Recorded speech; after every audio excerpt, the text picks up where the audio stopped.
video. We're Hassani and Danielle Pettiford, and we're a real couple with real problems who almost called it quits. I was very frustrated. I became very disconnected, very jaded and cold. We have 4 children, going on 20 years of marriage, and we practice what we preach. Our mission, to change the way couples relate to one another and teach them the skills needed to improve the quality of their relationships. This is the Couples Academy Show.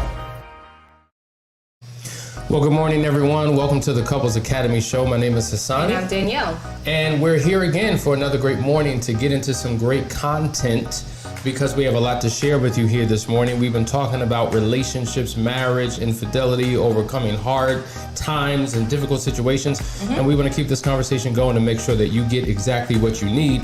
But before we get started, a couple things. Number one, February the 19th through the 21st, Last Chance Weekend. We have 2 more slots. Don't miss out. It's exactly what you need. Absolutely. So get started with that. You know what time it is. Don't forget to like, share, and subscribe, especially you newbies, because you do not want to miss the notification that we're going live. Make sure you share with your friends and your family. And when you come on every morning, make sure that you say, hey, and tell us where you're from. We're keeping track because we're about to fill this map up and we're about to spread this message internationally all around the world. All right, guys, we're going to jump into this conversation. We have a lot of meatiness for you. Our topic today is uncomfortable conversations. In essence, how do you have an uncomfortable conversation? I know some of the conversations that you all have been been very difficult, and you're trying to get breakthrough, and it seems like things go from bad to worse. So we're going to give you some ingredients that'll turn things around for you. So here we go. Number 1. Pick a location for the conversation that is free of distraction. I can't tell you how important this is because having the right conversation in the wrong place can produce the wrong thing. So you don't want to have the conversation where your kids are around. You don't want to get them front row seats like it's a movie that they're going to your conversation because you're bringing them in the midst of your crazy. Absolutely. And you know what else? It's also important to know your partner because sometimes there are those of us that don't mind getting into an argument and doing a showdown in public and anywhere, any place is good. The supermarket, in front of your family, in front of anybody. And then you have another personality style that does not want to get into any kind of an altercation in front of people. So you got to be mindful of that. That's why it's so important to pick a private location because there are some people that they don't care where, when, or what. They need to get to the bottom of it. And then you have others that like to sweep it under the rug. Finding a private place to have this conversation is balanced for both of you. Absolutely. And that's where compassion and empathy for your partner comes in and knowing how to show up for them so that the conversation actually does go well. All right, let's go to the second one. Set a time frame and evaluate how things are going, right? So when you're getting into these discussions, let's not call them arguments because that's what we're trying to avoid, right? A serious discussion about a topic. Make sure that you set time for it. Sometimes the time does not call for it. Maybe the kids were around and you've got to do one of these. Let's just talk about this later. Let's not do this right here and right now. Maybe it's in a public place and you've done step 1. Now you need to make sure that you set a specific time so that this conversation isn't one of those other things that just gets swept under the rug and never dealt with. And make sure that you, when you're having these conversations, you're keeping track of how things are moving along. Exactly. And in addition to setting the time, set the amount of time. Because truth be told, some of you will go for, like a movie, could be like 2.5 hours. Your conversation will sometimes trump that. And now here it is. It's 3 o'clock in the morning. We've been talking about this for hours. Like I'm exhausted. My eyelids are getting heavy. My energy, I'm just not there. So you want to get the best from your partner and give the best to your partner by having a time frame and checking in. All right, 20 minutes in. How we doing? All right, maybe we need to course correct with the emotions. We're getting kind of, we need to bring that down. We need to bring the energy down so we can continue to engage to make it through this entire hour. That's a good point. Let's talk about energy real quick because we set these time frames like let's do this for 20 minutes.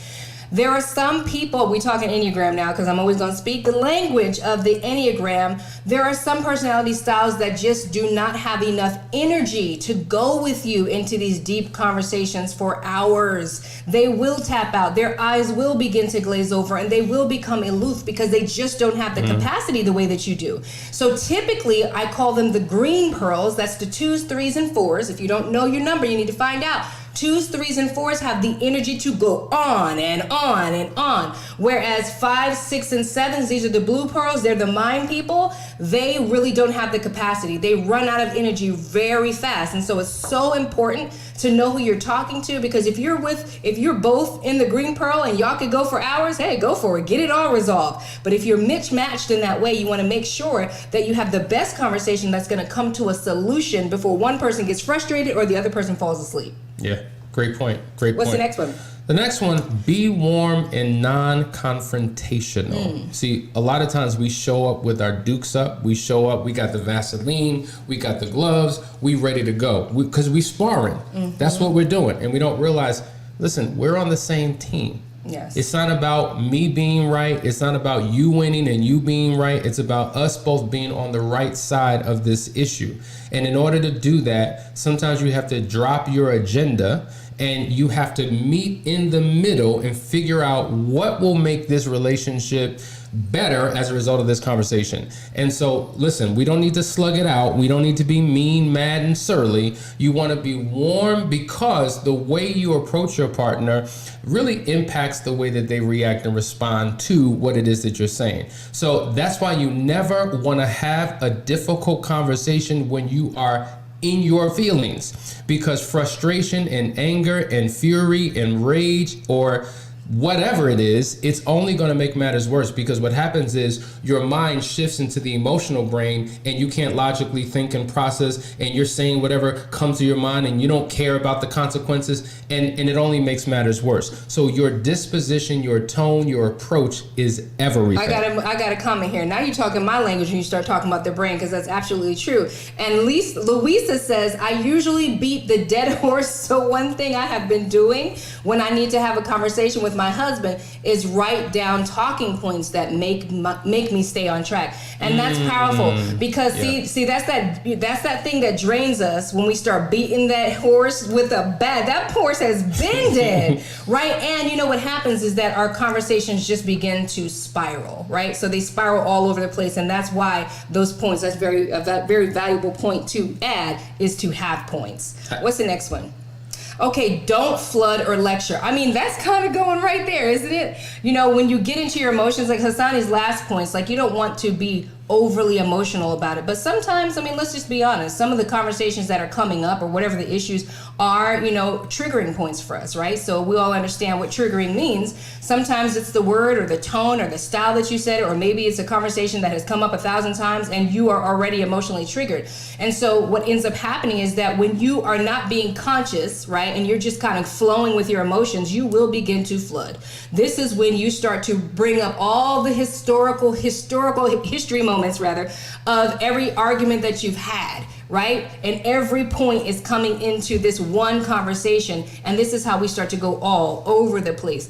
Flooding happens. I think it's about becoming conscious in the midst of it, and like Hassani said, in that, dial it back. That's why we say take a pause, take a moment to get yourself together, and then reapproach the conversation. Because when we begin to flood, we really don't get anywhere. Now both of you are triggered, and nobody's really coming to any resolution when you're at that point. And then when you start lecturing, you got to keep in mind, it comes across as this parent, child, teacher, student type of relational dynamic, where the partner's being scolded, and you have this biographical dissertation of why things are the way things are, and they're just supposed to sit there and listen. They can't have an opinion. They can't do anything because you're just going in. And going in doesn't mean being rude, nasty, yelling, cursing, and screaming. It could just be, listen, I'm still talking, and 45 minutes later, I'm on my third point.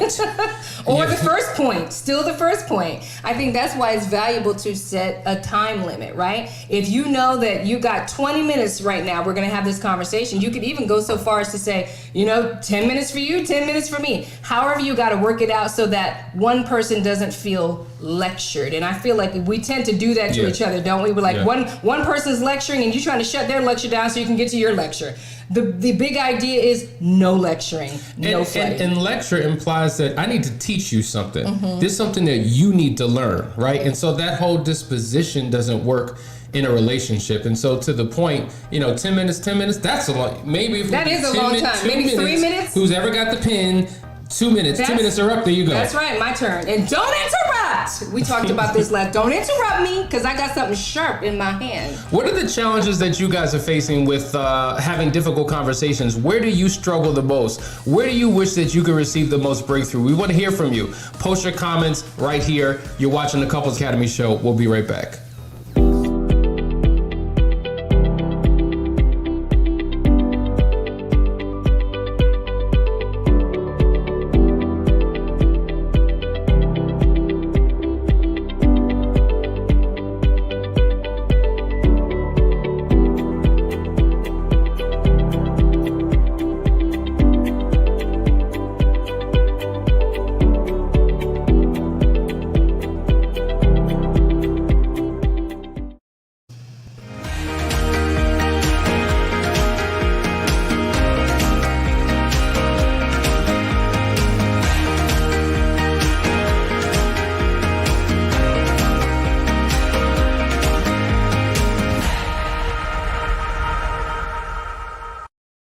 Welcome back. You are watching the Couples Academy Show, and I want to acknowledge some folks. I see Nora Ba from Colombia. Okay, I think I said the name. I messed that name up. Nora Ba. Okay, that's pretty awesome. We've got them coming in from Colombia. Hey Kia, I see you. Louisa, good morning. Gigi, good morning from Atlanta. We love our Atlanteans because we're housed here in Atlanta. JG from California, good morning. Jaguar, good to see you. Hey Yvette, that's my cousin. Good to see you. I think you're in Indiana, right? Ralph, good morning from Ohio. We got so many people are coming in. They're popping so fast, it's hard for me to keep up. We've got Talisha from Newman, Georgia. That's a little bit further down than us. Guys, it's so important for you to come in here and let us know where you are coming from. I see somebody popped in here from Qatar. Thank you, Mary, for letting us know. Memphis, Tennessee, they just keep coming in here. South Carolina, I think you guys even like being acknowledged and knowing where you're. Lithonia, Georgia, hey, they keep coming. And the reason New why we want to Jersey. know about where you're calling in from is because we have a global assignment to impact the world, and you are part of that mission and that purpose. So when you tune in and when you tell other people from other states and other countries that they need to be a part of this, then boom, everything begins to change. Hey Detroit, hey Canada. So thank you guys for joining us. Keep on spreading the word and keep on helping us spread this message of marriage. I mean, we get so many emails and texts from people that just say thank you so much. Every morning we come on here and we get our morning due. We get our morning due. This is what helps us to get through the day. They listen to these messages throughout the week, and it really helps them with their personal study. So we really appreciate you joining us every day and continue to spread that word, guys. We're going to make a major global impact. Now we're going to go to the next point, but we want to hear from you. Like, what struggles and challenges are you facing with communication? Because we know communication is the number one issue that couples have. I don't care whether they're dating, in a committed courtship, engaged, or married for 1 year, 5 years, 10 years, 30 years, it always comes back down to communication. So when you're having this difficult conversation, make sure that you stay on topic. And I think what happens is there's so many paths that we can go down, so many rabbit holes, and we started off talking here and wound up somewhere completely in another galaxy or hemisphere, and we've missed the point because we've allowed our emotions to get the best of us and we didn't have an agenda. So I love what the sister said about how she writes down her points, because it's so easy to get sidetracked, but that helps you to stay on track. Yeah, and I think it's true what you're saying. Like you get caught up in your emotions because for one person, the topic is this, and for you, the topic is something else. But you know how we are always speaking two different languages. I think when we try to focus on the one topic, it's really about understanding each other and being heard and being understood. Really, at the end of the day, that is what it's really about. And when we deviate from topic to topic to topic and pulling all this other stuff into it, neither of you are feeling heard. You're literally bringing in all these different conversations to one subject, and you can't get it resolved. Absolutely. Let's go to the next point. Identify the actual problem. I had to put actual in there because at the end of the day, even what we're saying, sometimes we're arguing and we're saying things and we're really struggling to articulate what it is that we're really feeling, because the root of an argument is a feeling. And depending on your personality style, it could be thoughts in your head that are jumbled up that you just can't get them out to your mouth. For some people, it's in your heart. You have a feeling in your heart and it just makes you feel grieved and you don't know what it is. Others, you feel it in your gut. Usually if it's in your gut, you feel it as anger, right? So really what you're arguing about is a feeling. And so we need to figure out a way to get those feelings and emotions out into words so that we can be understood. And when you're identifying the problem, why this is important is, have you ever been in a conversation with your spouse and hours later, days later, when the emotions have subsided, you realize, wait a minute, we're not even talking about the same thing. I'm talking about this, you're talking about that. We're not on the same page. So all that time, energy, effort was wasted because the agenda got sidetracked because you were not even sure what the agenda actually was. And so it's critically important that both of you are crystal clear on the issue before you go any further. Listen, I just want to be clear. What are we talking about here? We're talking about this. No, I thought we were talking, no. We can talk about that, but for right now, this is what don't bring in your agenda. This is the agenda, and then when this agenda is addressed and resolved, now we could bring up another point. And that brings into that list, because I think this would be a great place to write out, like, okay, here's the topic, because we've talked to you about, okay, sometimes you need to take a pause and have this conversation later. So later, mindset shift, energy shifts, you're a little bit calmer when you might have been kind of erratic when you're in the midst of the argument. So if you're writing these points down later on when you're about to have this conversation, you can actually get right back to what you were talking about. Because, people get gaslit all the time, right? It's just like, you started out talking about this and now you're talking about that. It's just like, but you actually said these words. Well, no, that's not what I meant. I meant this, or this is the problem. You really need to actually have some evidence, It helps both of you stay on track. It holds you both accountable. So that's another place where you might actually write down the topic, write down the points that you're going to discuss later so that when you come back to the table, you can actually discuss the actual topic. So if you're hearing this, show up with a pad and pen. Like, listen, I just don't want to have an opportunity to throw my emotions all over the place. I want something productive to come out of this conversation. So let us show up like we would any meeting, because that's what this is. This is a meeting of our minds and our hearts to resolve an issue. I got a comment here from JD. He says, I struggle with never being able to complete my point without being interrupted, and makes me lose what I wanted to say because I'm interrupted with a new issue. And absolutely, some folks really, if you're probably a mind person, and I think I did your Enneagram, but I don't remember what it was, but if you're a head-centered person, you actually need the ability to be able to get your points out. Interrupting and breaking the point is hard to get back to it, especially if you're talking to somebody who knows how to argue loops and circles around you, and you done brought 10 topics into this conversation. Now you're lost and you're not able to get your point. And this is why, if a couple wants to have a conversation that produces something, you follow the rules of engagement as it relates to communicating and having these conversations. And it's about talking about those rules before you can get started with the conversation. Like, that's what we need to be aware of, because some of us have a natural ability to interrupt, to scream, to shout, to shut down, to have an attitude and a tone. So addressing all of that up front clears the space to have a healthy environment for a productive conversation. So that's what we would encourage you to do. Listen, we have so many comments from you all that we want to acknowledge as soon as we get back. We'll be right back after this quick break. You're watching the Couples Academy show. Stay tuned. Sign up today for the Better Marriage Club and receive exclusive access to the private Facebook group to get your questions answered and your problems solved.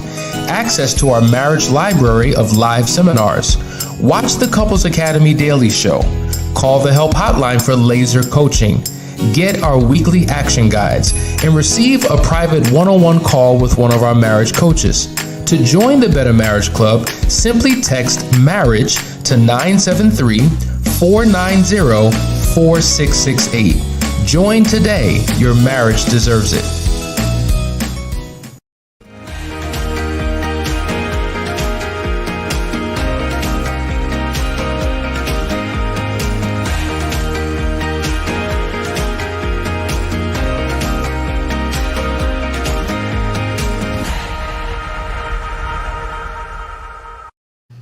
Welcome back. You are watching the Couples Academy show, and we want to jump to your comments here. I got one here from Henry. He says, my wife constantly deflects, and when we do talk, she talks about everything other than the issue.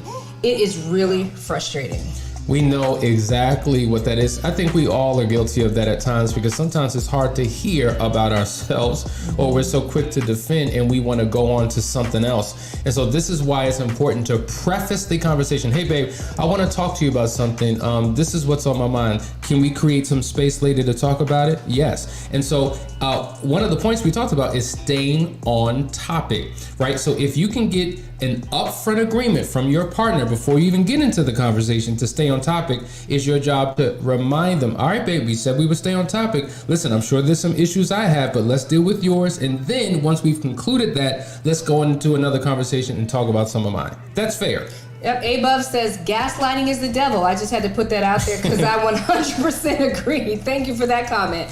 Noreen says, I always get so emotional, especially when you're the one who got hurt. And see, that's, you know what, we've all been hurt. I don't know what type of hurt you're talking about, but throughout the course of the relationship, we are all recipients and contributors to emotional hurts and pains. And so there are certain hurts that are more extreme than others, but in essence, there has to be a voice given to the partner to express his or her concerns as well, because there's life after betrayal, life after a major hurt, and you've got to be able to know how to navigate through that. Yep, Kia says rules of engagement, using those, it helps tremendously.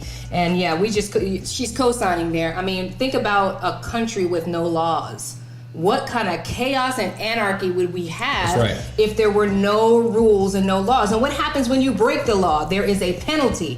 And so for us, it's the penalty of lack of communication, lack of intimacy, not being able to be transparent about things, because we are suffering the penalty of our poor communication styles. And so these laws of engagement are powerful for you. And let me just acknowledge Kia for a second, because her and her partner, they went through the Last Chance weekend, and it was a transformative experience for them. And they said, you know what, this is some good stuff. We want to continue. And they're in our Moving Forward program. So they're getting those tools.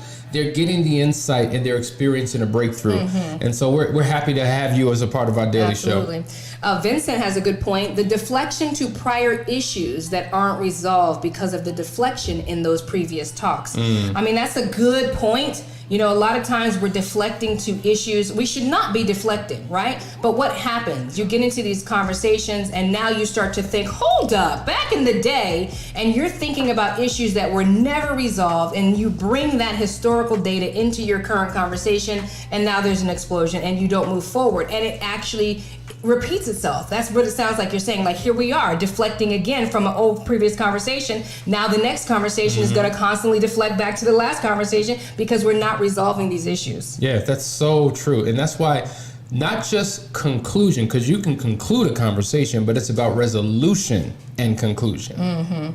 ARC says, my struggle is getting anxiety. However, I push through it. Yeah. And we feel that, you know, depending on your personality style, where you're going to feel it. You might have it in your head, heart, stomach. But that anxiety is something that we have to acknowledge, know it's there, and then try to deal with it. Like, you know what? The best way to deal with anxiety is breathing. There are some powerful breathing techniques that you can use to, as soon as you feel it, release it. And that's the power of taking a moment, step back, get your breathing technique going, and then come back to the conversation. And a lot of times people who struggle from anxiety, they are already plotting out what the future experience is going to be like. So they've already determined that it's not going to go well, something's going to go bad. And so in essence, they're experiencing the experience before they actually experience it. And so they put all of this emotion into what hasn't happened yet. And so the reality is you have to live in the present moment. And to Danielle's point, breathing techniques and being present in the here and now helps to overcome the anxiety to have an effective conversation. Absolutely. Let's go to the next point. All right. Discuss each other's perspective. This is critically important. So in addition to me sharing my perspective, hear that, because that's what we naturally do, then I want to take the time to explain what I think my spouse's perspective is. So in essence, so what do you think I feel? What do you think? Well, what I think your perspective is XYZ. And then your spouse can either correct or confirm what you think their perspective is. Because your perspective of their perspective may be absolutely wrong. And then they're there to say, no, that's not what I think. What I think is, or what I feel is. And the reason why that's so critically important is because one of the biggest issues with communication is misunderstanding. And oftentimes we're in our feelings and in our thoughts, and we make decisions based upon what we think our partner's thinking and feeling, and it may be far off from the beaten path. So clarifying perspective is critically important. I think that's that's called mirroring, right? So when I listen to what my spouse is saying, and then I say, okay, before I get to my points, let me just repeat back to you what I'm understanding. You're saying this. That clarifying point is good, because a lot of times we're really not hearing our partner, what they're actually saying. We have our perceptions and our opinions. We put our perspective on the situation, right? We make assumptions. And a lot of times we're literally sitting there listening with assumptions. I already know what you're going to say. I already know what you mean by this, right? And so instead, we're pausing all of that activity that's going on in our mind to only receive. And I know that's hard, but I promise you there's a reward in the end. People think, well, if I don't have it on my mind, what I want to say, then I'm going to forget it. You won't forget it, because it's not about you making your point. It's about you hearing the point of your spouse. Once you hear it and you repeat it back to them, then we go to the next step, which is clarify how the problem is impacting the marriage, right? So now that you have understanding and there's clarity about what the issue is, now there's an opportunity for you to express, okay, this is how this is really affecting me. This is how I feel about it. And there's another a point that I want to make about this, because it seems one-sided, doesn't it? Like, if the person that comes to you with an issue has issues, it seems like, okay, all I'm doing is listening, all I'm doing is hearing, and they get to dump all of their issues on me.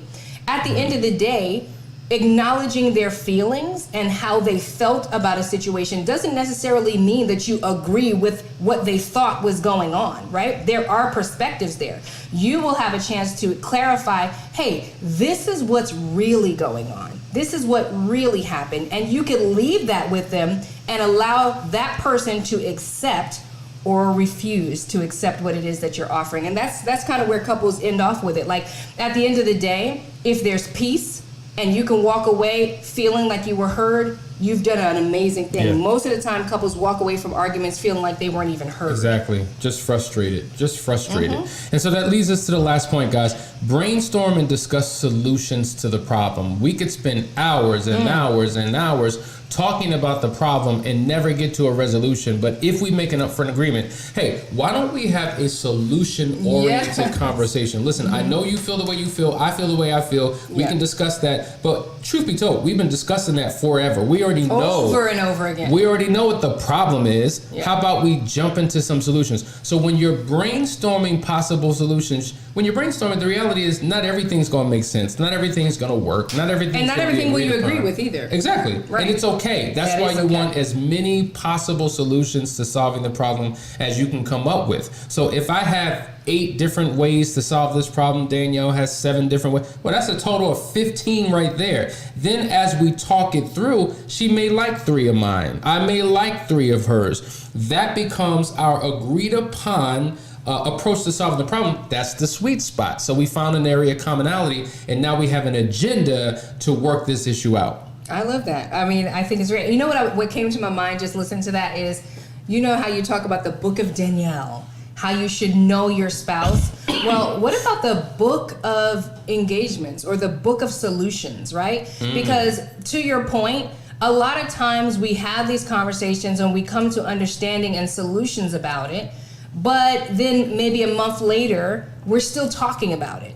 And so if we documented the last time we had a solution about it, we could always go to the book of solutions and look, okay, what did we talk about last time? Okay, remember? That would help many people because some folks don't have a record on their minds. Like, you get into these arguments and they say, well, give me a point. Tell me when. Some folks can say, back in 1997 on March 13th, some people have that ability. I do not, right? So I'm going to need it to be written down because I don't remember. I'm not recording all these points unless I do. And that's an option. That's exactly right. I mean, the book of solutions, wow. I think the book of solutions. That would make so much sense because a lot of times when you're having these difficult, uncomfortable conversations because they are emotional, you don't remember. You don't. You don't walk away with something clear. right? Intangible, touchable, concrete, and real that actually works. Yes. You just walk away feeling the way that you feel. And when you're soaked and saturated in your feelings, that's when things go wrong. So remember how we said show up with notes and agenda and knowing what you want to talk about? Well, there should be line items for the solution or the resolution. Your conversation minutes.